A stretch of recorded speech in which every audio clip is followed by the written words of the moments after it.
Welcome to the Skeptic Zone, the podcast from Australia for science and reason.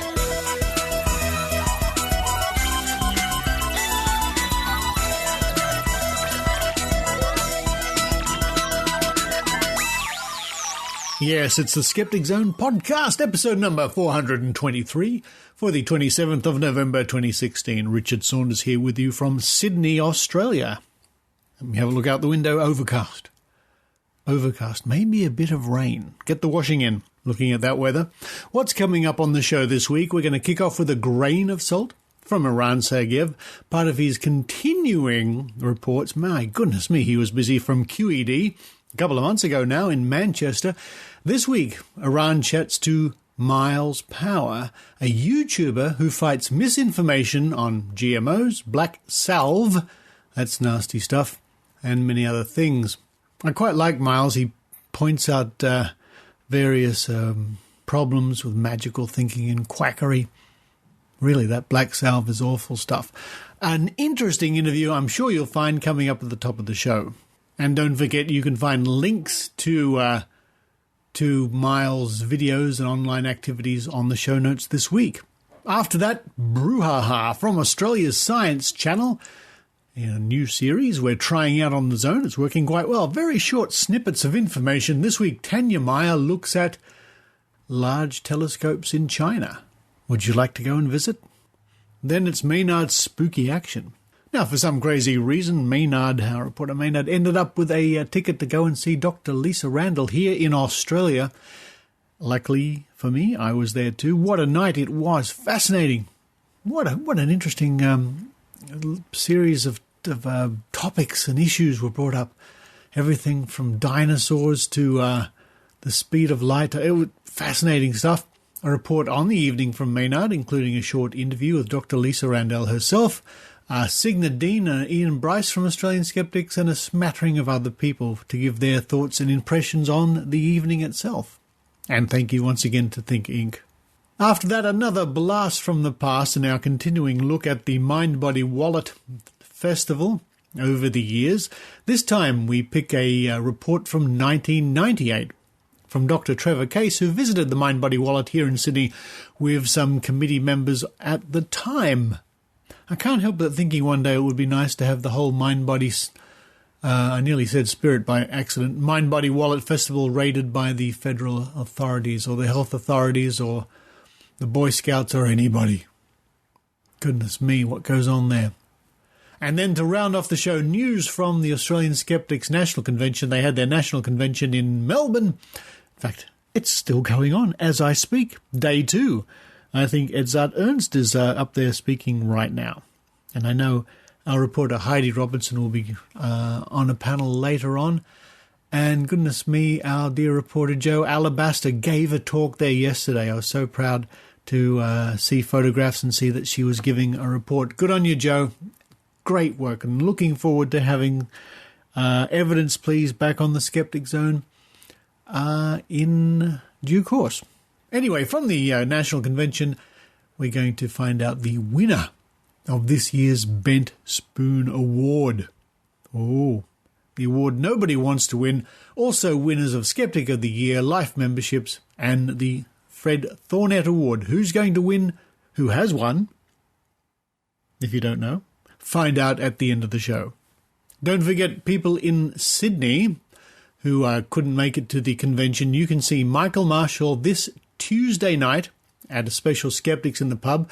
Head to meetup.com/AUST Skeptics, Ost Skeptics, for more information and better book quickly. That's guaranteed to be a really big night, and I think we'll get a lot of people coming to that. This Tuesday, the 29th of November, Sydney people, please come along and join me and Michael Marshall and all sorts of other people. And who knows, you may even end up being interviewed by Maynard. More information at the end of the show, but now it's time for me to run downstairs, making sure I don't trip over the cats who lie in the stairs. So you're walking down the stairs, and then you're going to put your foot down, there's a cat. I don't know why they do that. They like the stairs, they're nice and carpeted and comfortable. I'm going to carefully tiptoe down the stairs, raid the fridge for some something I don't have often, which I really love, caramel yogurt. Oh, yeah. Yeah, it's not easy to find, but it's really yummy. While I do that, I hope you enjoy the Skeptic Zone.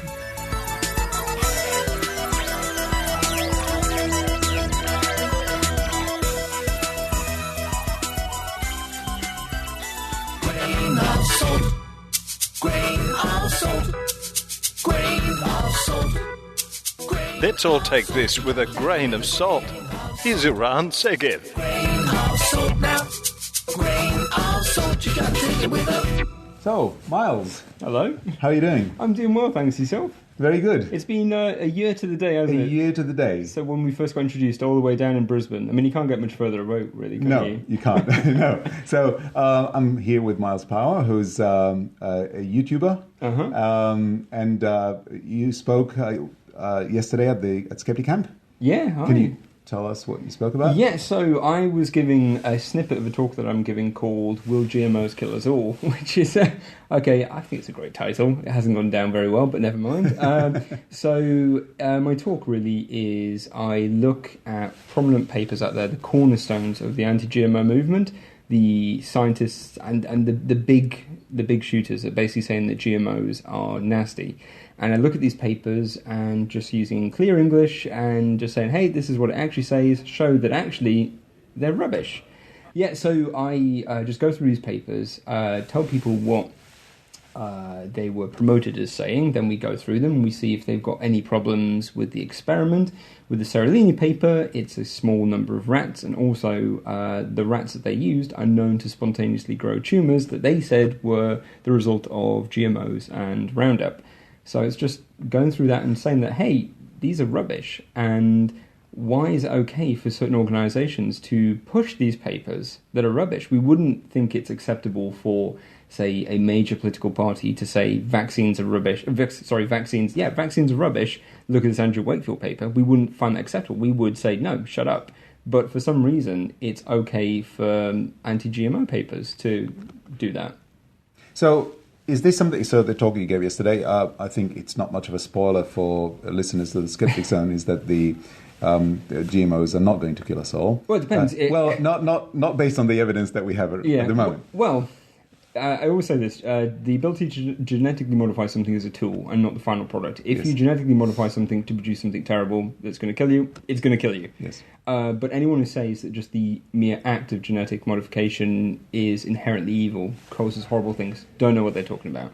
So that's really what I'm driving home. I mean, the perfect example I gave, and the one that I gave yesterday, was the grapefruit. A lot of people don't know that grapefruit that you can buy pretty much in any shop, is a result of something called atomic gardening, where we take the organism and we've exposed it about 80 years ago to high doses of radiation. We've caused it to mutate. We've literally blitzed parts of its DNA, and we've looked at like hundreds and thousands of them until we find one that actually has traits that we want. So it has smaller seeds and it's kind of a more reddish colour, and we've taken it and we've done it again. And that, in my mind, would be a GMO, but it's not classed as one. So it gets a thumbs up from Greenpeace and people. I think it's also the fact that most of the fruits and vegetables that we eat today are nothing like they were originally, and they've been cultivated. And again, it doesn't count as GMO, but essentially there's really no difference. It's just the tool is different. Yeah. Sorry, interrupting you there. No, you're right. Yeah. It all really comes down to the dictionary definition of what a GMO is. So it is an organism or microorganisms whose genetic material has been altered. And this is the important bit, by means of genetic engineering. So by PCR and etc. So things like breeding, even though you are picking essentially genetic traits that you want, isn't classed as a GMO. Hybridizing wouldn't be a GMO. Atomic gardening, using a chemical mutagen to create these things, isn't a GMO. But if you print out a bit of DNA and put it in somewhere, then we have people with pitchforks. No, ban this stuff. And it's daft. Okay, now all of this is related to your YouTube channel in some sense. Yeah. So can you tell us about that? Yeah, so I started a YouTube channel almost 6 years ago now. About a kilometre down the road, because we're in Manchester at the moment, and I really wanted to come at it from, I guess, a science-based skeptical view at some of the more common misconceptions out there in the general public. and I wanted to come across as quite polite and nice, because YouTube is particularly full of angry people who just like, if you search for like 9/11 debunked, you will find thousands of videos of people being like, you're wrong, you're effing this, you're effing that, and same with GMOs. And I just wanted to be the nice guy that was like, no, that's kind of wrong, this is why. So I kind of naturally gravitated towards GMOs because there is so much misinformation out there. There's so much rubbish out there, and it's so misunderstood that even people who you wouldn't think would fall for this would say, oh, but wait a second, haven't they been shown to cause cancer? Hasn't the links with GMOs and leukemia? And then you're like, oh no, this is what this is coming from. It's so prevalent out there that I have made a load of videos and a load of podcasts on it because there's just so much. And you have large organisations like Greenpeace, GM Freeze, and the Green Party here in the UK who promote the idea that these things are inherently bad, and they are categorically wrong. So it sounds like GMO is definitely a bit of a passion for you. What other topics do you... Other topics. So at the moment, this is a bit of a downer, I'm doing a thing on black salve. And I'm working on another video on MMS. So black salve is particularly nasty. It's been sold online as a cancer cure, and it's basically a paste that's a mixture of bloodroot extract, zinc chloride, DMSO, and a few other bits and bobs. It smells quite nice, actually, weirdly. I've got some at home. But essentially, you put it on your skin, and it will burn holes straight in you, and it will cause your whatever you put it on to die, and it will fall off. And there's this whole movement online trying to pass this stuff off as the amazing cancer cure, that this stuff will somehow suck cancer from out your body. It won't. It will just leave holes in you. And there's also, which is quite nasty, is they promote self-diagnosis. So a lot of people with just the odd bumps and what have you are just putting this stuff on them. And then when it falls off, like, it was cancer, because the idea is that if you put it on you and it burns you, it only burns cancer. But that's not the case. It's going to burn everything. The other one I'm working on is MMS, which is Miracle Mineral Solution, or Miracle Mineral or Bleech. Or Bleech, yeah. It's yeah. So it is a bleach. I've had so many people in the comment section of YouTube saying, like, it's not a bleach, learn some chemistry. I'm a chemist. I do this professionally. I've been doing this for over a decade. It's a bleach, love. So this is pretty nasty. They make this bleach in situ, and then they drink it, and they claim that it can cure all sorts. The guy, Jim Humble, who promoted it, who started it, said they could cure malaria. Minister Humble? Yes, it's probably promoted himself. He promotes it as a church, yes. Yeah, it's Genesis 2, isn't it? Something like that, yeah. Yeah, it's a bit odd. I've just got a book from him, I think it's for... It provides him with some legal protection in certain countries. Really? Yeah, so that's why he does it, yeah. Well, I've just got his book before I came here, actually, so it's at home on my desk, and I can't wait to read it, because I just know it's going to be terrible. But yeah, so they promote that as a way of curing everything. It's a panacea, this bleach. In reality, same as MMS, it will just burn whatever it touches. Not to the extreme of MMS, but still pretty nasty stuff. The extreme of black salve. Yeah, of black salve, yeah. What's really awful as well is that they are promoting this as a autism cure. And obviously these very autistic children don't want to drink something that's fizzing and smelling disgusting and producing a lot of flammable gas. And so they recommend enemas of this stuff. And it's exactly as horrific as it sounds. The kids get these enemas, the stuff burns their insides, and then they pass the lining of their intestines, and the parents are told that this is actually parasites coming out of their children. And it goes on. And it's really awful. I mean, I did a podcast... on the League of Nerds, sorry, shameless plug, in which we had a chap in called Jeff, and we talked about this, and he's worked with autistic children in the past, and he never said it, but he was almost hinting that he's had some dealings with them in the past, and he said that a lot of the stories that he was hearing was that these children who were autistic were suddenly, whilst taking an MMS, like showed like slight progress almost, but it wasn't. It was the horrificness of it, the pain of it, everything was just pushing them, seeming like they were going basically through the haze and verbalizing their distress, and then going back into where they were before. And it's really awful, because these parents want nothing better than, to help their kids out. And these parasites, these MMS pushers, are just latching onto that, and it's awful. So sorry for being miserable. I know, but when we deal with quacks, it's sometimes miserable. That's just the way it is. So, Myles, where can people find out more about what you do? Oh, right. So if you want to find me, I've got a website, milespower.co.uk, or I'm on YouTube. Just search my name, or my YouTube now. Well, my YouTube is Powerham1985. I can't change that. I can actually. I've been told I can change it, but now I've got so used to it, and people use it all the time that if I were to change it, they wouldn't find me. But yeah, check me out if you think I'm interesting. I'm not really. I'm really boring. So sorry. I don't think so.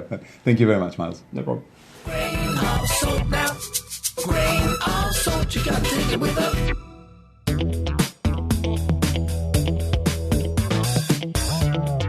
And now, direct from the cafe at Australia's Science Channel, it's Brew Ha Ha with Tania Meyer. Have you seen the new contender for your science bucket lists? China just built a freaking massive radio telescope. It's civil engineering's latest claim to fame, not just for its size, but for its ability to keep tracking a signal even as the Earth rotates. But wait, there's more, and it's fun for the whole family.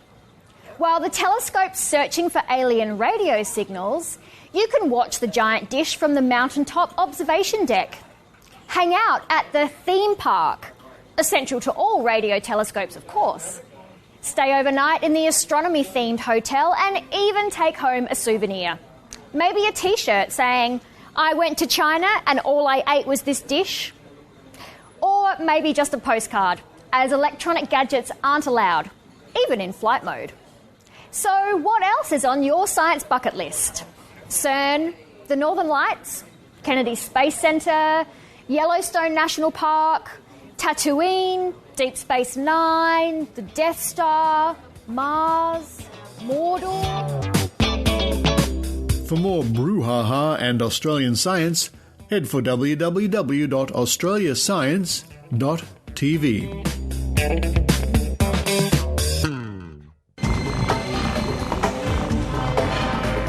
Here's Maynard's spooky action at a distance. I'm in the foyer of the Seymour Centre, which tonight is host to Think Inc. event, an evening with Lisa Randall. At the moment, it's unheard of. I'm early. There's no sign of Richard Saunders. Richard Saunders is actually late. Probably at one of those crazy bars where he was all night last night. He's probably still around there somewhere right now.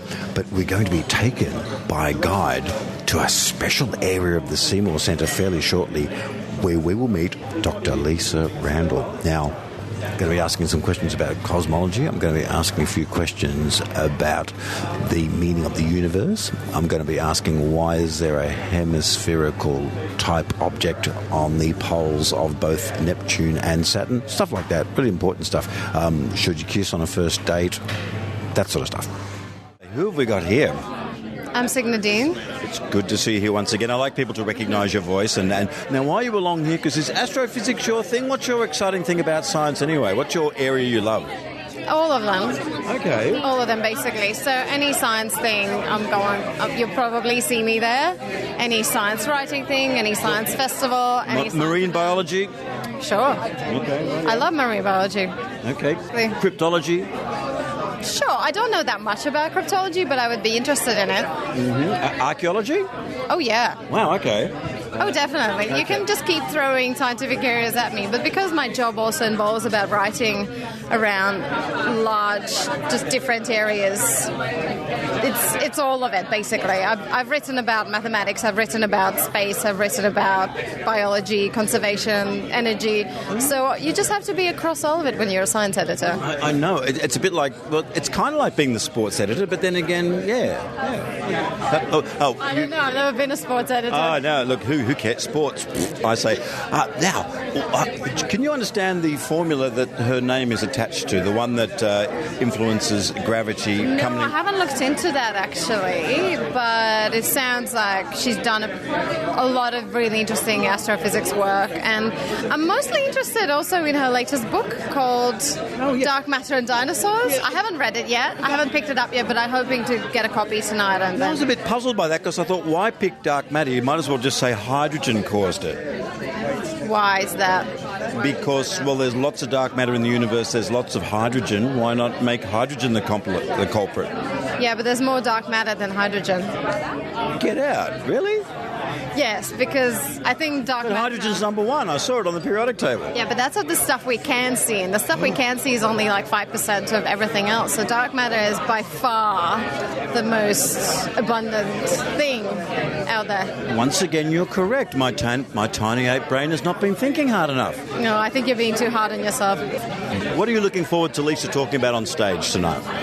Well, given the topic of her book, I'm looking forward to the connections between all the different branches of science that she's interested in. I mean, she's an astrophysicist, but finding the patterns and finding the bigger picture about how all the different things fit together and the gaps in our knowledge, like dark matter and dark energy.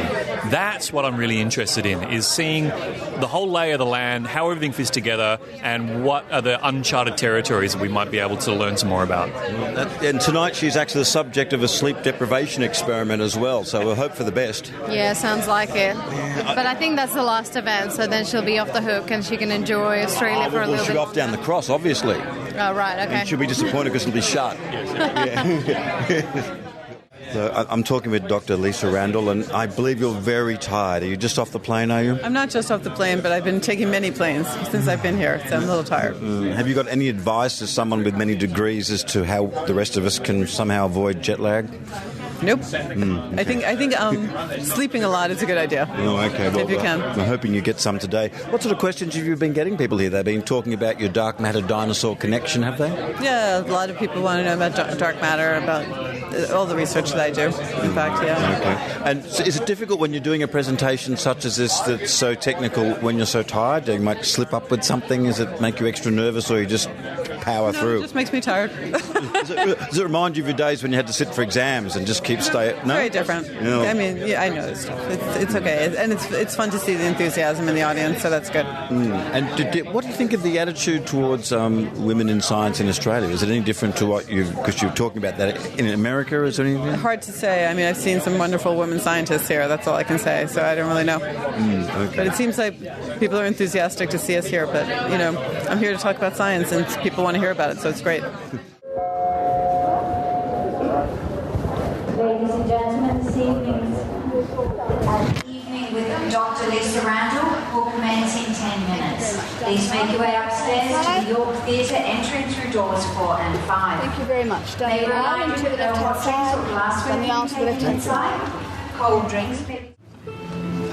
Well. As I predicted earlier, Richard Saunders was late, so, man, you missed the whole thing. I was late because I was coming on a train, and then I had to drive a car. And, Sydney's like that, Maynard. There was free cheese. You missed the free cheese. I missed free cheese? It was free cheese, and it wasn't even a wheel. It was cut up really nice, and it wasn't even from Aldi or anything. You mean it was better than Aldi cheddar? Okay. Yeah. Okay, we're currently inside here, and it's the mood to be described as intellectual, I think. That's a very good description. The hall is slowly filling up. Lots of people milling around, and it looks like we're in for an interesting evening. So, without further ado, I think it's time to welcome Professor Randall on stage. I think I need some help from you guys to do this. Can we please have a drum roll? Please welcome Professor. The lights dimmed, and Dr. Tamara Davis was our host for a delightful couple of hours with Dr. Lisa Randall. Cosmology, dark matter, dark energy, the Big Bang, the speed of light, all these wonderful things were covered, followed by some really interesting questions from the floor, people of all ages. After the event, Maynard caught up with some of the people who were in the audience.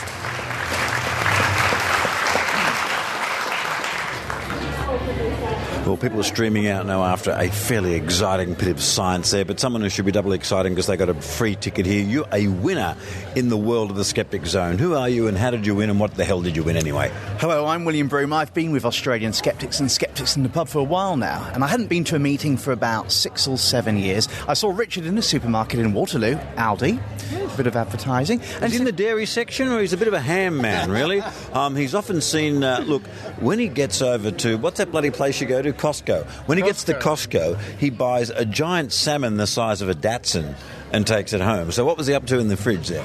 He was there just for the halibut. Time and a place. But anyway, so I saw him there. He said, come along to Skeptics in the Pub. So I think a week later, I came along. It was a new venue. It used to be around Goulburn Street. So it was further down near Wynyard. Came along. There was a raffle. I won the raffle. Hey. Now, so I came today, and I thought it was fascinating. Yeah. I know nothing about physics. Yeah, what was the thing you learned today? I learned about the potential dark plane around the galaxy. Cool. Dark matter. I think that's the word. Dark matter. Ask me what it is now, I probably couldn't tell you. But you've got to remember, whenever people say dark matter, you go, well, it's very badly titled. It should be called transparent matter. Absolutely. But what Lisa Randall, Dr Lisa Randall does, she talks in layman's terms. So she makes it accessible for people like myself who are not scientists. You can talk to me forever about psychics, etc., but you get me on astrophysics or anything like that, and it goes way over my head. But to come to something like this, it's actually very accessible, and they make it easier to understand. But what I really loved was the questions. Well, look, my favourite was one that stumped her. A student, probably a high school student, she asked her about the physics of Ant-Man, and she couldn't answer it because she didn't see the movie, which I think is a chink in her illogical and intellectual armour. That's what I love. That is what I love. A lack of popular culture. But the questions, that was the highlight for me. The diversity, all the variety and the colour of the questions. And I think there was quite a diverse audience. And I think that's what you need at things like this. It adds to that extra energy, that buzz. Cool. So I guess we can see you at the next Skeptics at the Pub then. I shall be there. Here we've got Ian. Ian was first off in the questions for Dr Randall, and you got offered one of those silly philosophical bloody things. You didn't ask anything scientific, although you're an engineer. You asked about does the fact that the arrow of time goes forward, whether that has anything to do with free will? Yes, indeed. Well, a physicist claims to know how the whole universe works at a fundamental level, so they should be able to answer any question, I believe. Well, I think the hologram theory says to us that probably instead of us actually creating the future dictates the past. That's what I actually think. I think that because the future dictates the past. The future dictates the past because it's already there. So of course we are actually have to conform to it, not vice versa. That's quite interesting. That's a possible view of the universe being a bag of events, and each event has a label, X, Y, Z, and T. A four-vector. Exactly. So no one's to say which one came first. Each event exists or existed. You don't even need tenses in your English language anymore. You can just say each event exists. Let alone Latin. Well, look, Russian. Oh, look, and I've got to say, one of the people that got short shrift in the talk, and it's not a criticism, is that a lot of the theoretical stuff and things that they're working on there requires the unsung heroines and heroes of science, and that is engineers, people that can build the equipment to prove the experiments. Exactly, yes. And they didn't get a mention, they didn't get a word in. The scientists get all the credit, but the engineers usually make the apparatus. Yes, that's exactly what I was thinking. And of course, and they aren't always, well, often they're men, but of course, more and more there should be women engineers out there, and I reckon they should have got a mention. Indeed, yes, that would be a good thing.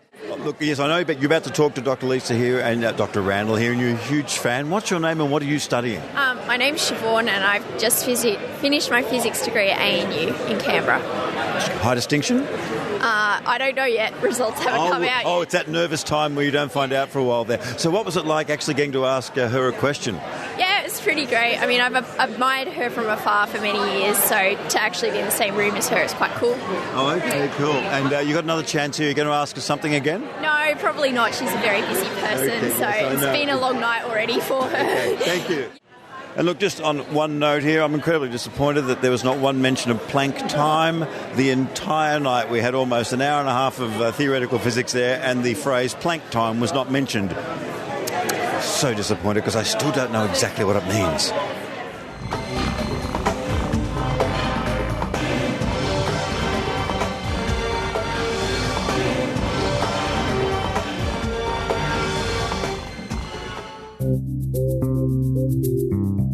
The Skeptic Magazine, the journal from Australian skeptics. Subscribe online to the world's second oldest skeptical magazine. Visit www.skeptics.com.au and click the publications link. You can also find there over 30 years of back issues free to download. The Skeptic, the magazine from Australian skeptics.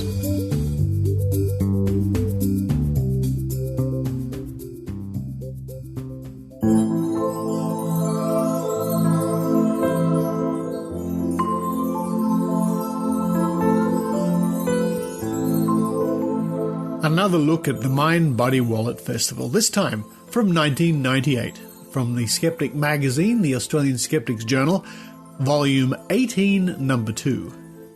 A report by Trevor Case, Festival of the Wallet. If you think that belief in the paranormal, pseudoscience, etc. is not widespread, suspend your judgment until you attend a Mind, Body and Spirit Festival. On May the 2nd, 3 members of the New South Wales Committee, Richard Led, Linda Brown and I, went to one such festival at Darling Harbour. Our conclusion? Belief in the paranormal, pseudoscience and the supernatural is alive and kicking. Despite the miserable weather, the pundits turned out in droves to attend this mecca of promised enlightenment. How much did it cost to enter the world of the enlightened and to mingle with self-styled gurus? A token $12. Well, that got you through the door anyway. To buy merchandise or attend courses, the cost was considerably greater. Once inside, the aroma of burning incense, the sound of synthesized dolphin squeals set the stage. Check your critical faculties at the door. There's no place for the limited world of rationality at this exhibition. Open your mind, open your heart, and most of all, open your wallet. There were over 200 exhibits in all, so ambitiously we decided to divide and conquer. Now, we have all seen Magic Happens, bumper stickers, and $20 tarot card readings at local shopping centres. But in this time of unparalleled scientific and technological advances, are people willing to swallow any ridiculous claim? Moreover, is there really any money to be made in peddling poppycock? From our observations at the Mind, Body, Spirit Festival, the answer to these questions is an unqualified yes. Most of the exhibits were inundated with people who were ready and willing to part with cash for merchandise. In fact, the exhibition centre was so crowded, at one point it became impossible to move in any direction. Throughout the day, people were queuing up to pay $30 for a half-hour reading from any one of approximately 40 psychics. There were iridology consultants, aura reading, Reiki treatments, and exhibitions on therapeutic crystals, Kirlian photography, holistic dental treatment, and angels, to list but a few. We managed to speak with some of the exhibitors about the products and services they were offering. At one exhibition on holistic dental treatment, it was claimed that teeth are related to different parts of the body via acupuncture meridians. I indicated my surprise and asked if there was any scientific evidence to support this claim. I was told of a study appearing in a non-refereed journal in which a tooth was removed from a human patient who suffered a cardiac disease and implanted in a rabbit. Apparently the rabbit, consequently, developed cardiac disease. I wonder where they implanted the tooth. The exhibitor volunteered to send me a copy of the paper. At another exhibit, people were buying small purple plates for $35 each.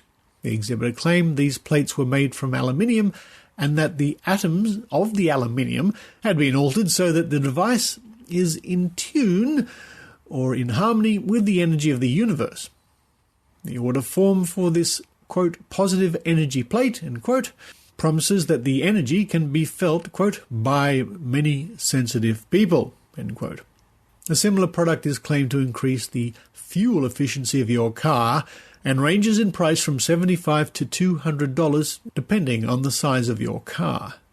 Is there anything these magic plates cannot do? We also engaged the people at the Neuro-Linguistic Programming exhibit in an argument about the lack of empirical basis for their claims. In response, I was told to imagine my favourite colour.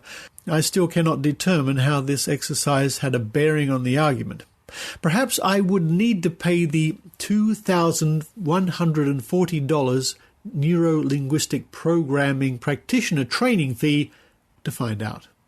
The highlight of our journey into fast buck supermarket-style enlightenment was our visit to the Infinity-Empowered Water exhibit. In the words of our subtle and quietly spoken treasurer Richard Led, quote, "Wait till they feel 125 kilograms of lead coming down on them," end quote. Richard approached the Infinite exhibit declaring, quote, "This has been debunked on national television, so what are you doing here?" End quote. The staff may have been confused at first because Richard was cleverly disguised. Unlike his recent appearance on Channel 7's Today Tonight program, which exposed the Infinite Empowered Water scam, this time Richard was fully clothed. However, it was not long before a young girl working at the exhibit saw through Richard's clever stratagem. Perhaps she undressed him with her eyes. Quote, "He's one of those skeptics," end quote, she cried. Richard's cover had been blown. Another Infinity associate confidently asserted, quote, "We know all about the skeptics," end quote. The crowd that had gathered and all the excitement began to disperse. After all, he was just one of those noisy, cynical skeptics trying to ruin everyone's fun. It was all over. As usual, the charlatans and the hucksters preyed on wishful thinking and poor judgment and came out the victors. After a long day of persistent skepticism in the face of truckloads of piffle, we decided to repair to the comforts of a nearby pub and trade stories of our experiences over a few cleansing ales. Non-holistic. And that was Festival of the Wallet by Trevor Case from Volume 18, Number 2 of The Skeptic Magazine, the journal from Australian Skeptics, and you can read that and many other reports by visiting www.skeptics.com.au.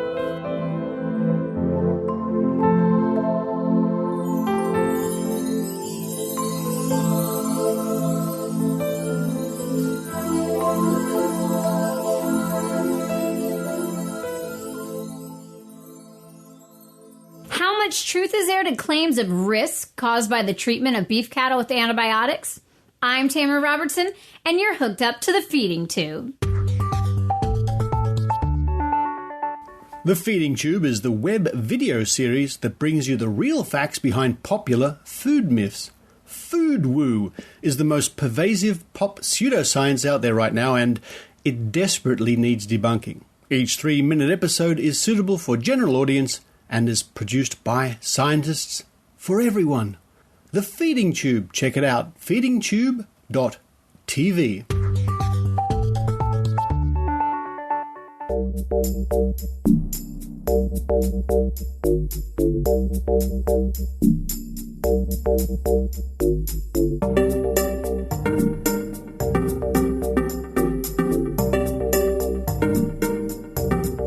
Over this current weekend, the Australian Skeptics had their national convention, their national conference, their national get-together, their annual get-together in Melbourne.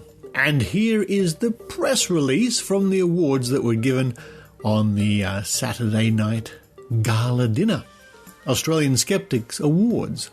Politicians, complainers, and dodgy doctorates.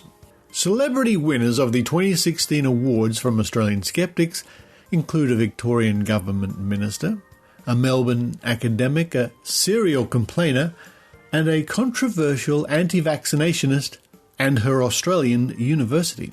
The awards were made at a formal dinner on November the 26th for the Skeptics annual convention, which was held in Melbourne. Thornett Award for the promotion of reason. The Victorian Health Minister, Jill Hennessy, has been awarded the Skeptics Thornett Award for the promotion of reason. It commemorates Fred Thornett, a Tasmanian skeptic who died in 2009. This award acknowledges a member of the public or a public figure who has made a significant contribution to educating or informing the public regarding issues of science and reason. Quote, as every public figure knows, especially those in more heated arenas, hate mail and vicious trolling on social media are part of the job, end quote, said Eran Segev, president of Australian Skeptics Inc. Quote, death threats and promises of violence are another matter. Ms. Hennessy has received all of those and courageously faced down those who misrepresented and misled the public in their promotion of dodgy medical claims and practices, in this case anti-vaccinationists and rogue chiropractors. She was as forthright in her public criticism of claims that are not supported by science and, in the case of chiropractors, ignore the directives of their own professional bodies.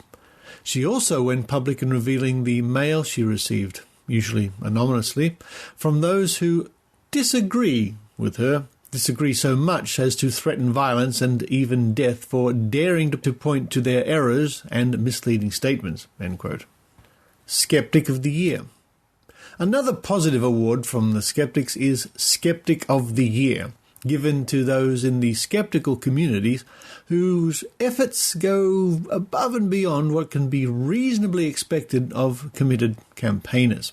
Quote, this year the award was issued jointly to Dr. Ken Harvey and Mal Vickers for their continued and highly effective work in exposing claims and practices of chiropractors that mislead and misrepresent the benefits of their activities and can be dangerous to members of the public, end quote, Eran Segev said. Dr. Harvey is adjunct associate professor at the School of Public Health and Preventative Medicine at Monash University and one of Australia's leading campaigners against non-science-based medicines and a critic of pharmaceutical marketing. He has been described by The Age newspaper as an, quote, anti-quackery crusader, end quote, and by Choice magazine as a, quote, serial complainer, end quote. Mr. Vickers is a long-time member of the Victorian Skeptics and an indefatigable net surfer who exposed hundreds of websites of chiropractors who made unsubstantiated claims online.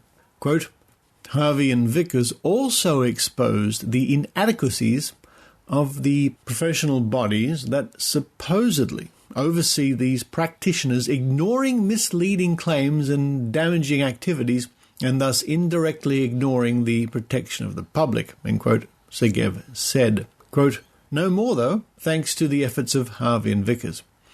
Their work continues, end quote. Other strong contenders for Skeptic of the Year were Ken McLeod and Peter Tierney, both past winners of the award, who have also campaigned against anti-vaccination nurses and the eventual winner of this year's Bent Spoon. Bent Spoon Award. On that topic, the less than positive Bent Spoon is awarded to the perpetrator of the most preposterous piece of pseudoscientific or paranormal piffle of the year and is one of the least desirable prizes in the country. Past winners have included Pete Paleo Evans, the CSIRO's new head Larry Marshall, the ABC, the Pharmacy Guild of Australia, and a psychic dentist. This year's recipients are anti-vaccinationist Julie Wileman, her academic advisor Brian Martin, and the Social Sciences Department of the University of Wollongong for awarding her doctorate on the basis of, quote, a PhD thesis riddled with errors, misstatements, poor and unsupported, quote, evidence, end quote, and conspiratorial thinking, end quote. Quote, Wileman continues to defend her degree with endless diatribes to all and sundry. Her university went into defence mode with a pathetic, quote, free speech, end quote, argument, which means free to present rubbish and be rewarded for it. Many within the university's own staff, those who actually know what they're talking about, came out to criticise their own institution. A bad move by a respected institution, an expected move by a noted anti-science and anti-vaccination zealot, end quote. Dishonourable mention goes to the ABC's now-defunct Catalyst program and former reporter Dr Marianne DeMacy for an inaccurate and alarmist one-sided unscientific report on supposed brain damage from Wi-Fi technology and for being a repeat offender in that respect. Life membership. Life membership of Australian Skeptics Inc. was conferred on past Skeptic of the Year Loretta Marin, as well as tireless behind-the-scenes workers Margaret Kitson, Queensland Skeptics, John Turner and Kevin MacDonald, both Hunter Skeptics. And now here is a recording of the President of Australian Skeptics and Skeptic Zone reporter Eran Segev announcing the winner of the Bent Spoon Award. Thank you, Nick. Thank you for pronouncing my name correctly. Okay, so the first award for tonight is the Bent Spoon Award. This is the Bent Spoon Award. It took Uri Geller to bend the spoon, but then Tim broke it. It is actually broken, but we'll fix it. Anyway, the Bent Spoon is awarded annually to the perpetrator of the most preposterous piece of paranormal or pseudoscientific piffle. This year's Bent Spoon... Actually, before I speak about this year's Bent Spoon, I just want to mention and give a dishonourable mention to somebody who didn't win the Bent Spoon, and that is Catalyst, ABC Catalyst, and specifically reporter Marianne de Macy. I know she has some friends in the audience here, but she's screwed up royally more than once, and she could easily have won the award this year. However, this year's Bent Spoon is awarded jointly to an individual who has worked tirelessly for years to become one of Australia's leading public health menaces. A person who has aided and abetted her and the organisation who facilitated them. Judy Weileman is a dedicated and aggressive anti-vaxxer. She has been promoting her views, often in particularly vile ways, for years. Last year she was awarded a PhD from the Faculty of Social Sciences from the University of Wollongong. The topic of her thesis was a critical analysis of the Australian government's rationale for its vaccination policy, and, as expected, it concluded that the government policy of promoting vaccines is flawed. Also, as expected, the thesis is full of lies, misrepresentations, cherry-picking, claims without evidence, and lots of conspiratorial thinking. That alone would make Weileman a strong contender for the Bent Spoon, but she has furthered her case for this prestigious award by continuously harassing her detractors, many of them scientists at the University of Wollongong, with a series of bizarre emails. But Weileman could not have done that alone. Her supervisor, Brian Martin, a long-time supporter of the anti-vax movement under the guise of whistleblower protection, and the Faculty of Social Sciences that allowed such a flawed and damaging PhD to go through, must share the responsibility and therefore share the award.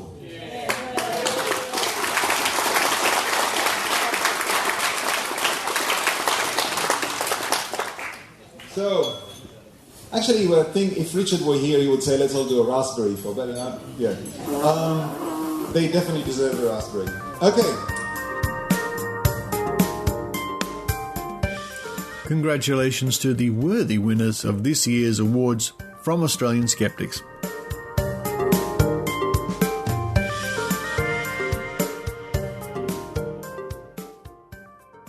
Yeah, right, guys. I was talking to Richard Saunders the other day. All right.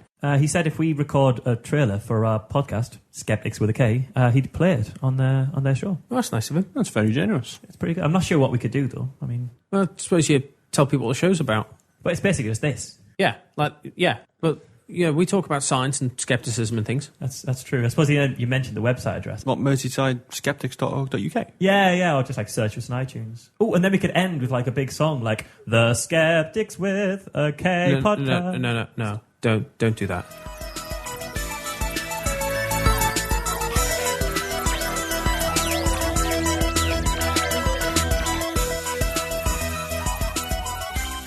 Thank you for listening to the Skeptic Zone. Now, New Zealand people, I hope to meet you in person at the New Zealand Skeptics National Conference this coming weekend. Goodness me, it's almost time for me to pack my bags. I'm going to be packing spoons. I'm going to be packing divining rods for divining tests. A bit of fun there. What else? I'll pack a power balance band to demonstrate. I'll pack a premium wine card. That might be a lot of fun. Sure to make that wine taste better. Well, I head across the Tasman to visit our friends and family and colleagues in New Zealand to be part of the New Zealand Skeptics Conference. I am so much looking forward to that. It'll be great to address the New Zealand skeptics and hopefully be very entertaining. Hopefully. And of course I'll be doing interviews there for you to enjoy in the coming weeks. For more information, head to conference.skeptics.nz. And congratulations to the winners of the Australian Skeptics Awards you just heard. And if you want to nominate somebody for the Ben Spoon for next year, I think you can do that probably in the next few months on the Australian Skeptics website. But for now, you can consider. If you're in Australia, you consider what organisation or individual or company or product would be worthy of a bent spoon. Now, as I'll be flying to New Zealand in not so many days, I think I might even aim to put the Skeptic Zone out a little early next week. We'll see. Or I'll try to at least edit it all together, because I'll be quite busy doing my talks and my trip to New Zealand. Stay tuned. Look, if the show comes out unexpectedly early, then you'll understand why. If not, it might come out more or less on time, and who knows, I might even have a clip from New Zealand already, although that's a bit tricky to do on the run, but I've done it before. We'll see. But for this week, with a little shout-out to Hugo and Charlie. Hi, guys. Haven't forgotten about you. This is Richard Saunders, signing off from Sydney, Australia. You've been listening to the Skeptic Zone podcast. Visit our website at www.skepticzone.tv for contacts, an archive of all episodes since 2008, and our online store. Please support the Skeptic Zone by following us on Twitter @SkepticZone, liking us on Facebook, and leaving a review on iTunes. You can also show your support by subscribing via PayPal for as little as 99 cents a week. The Skeptic Zone is an independent production.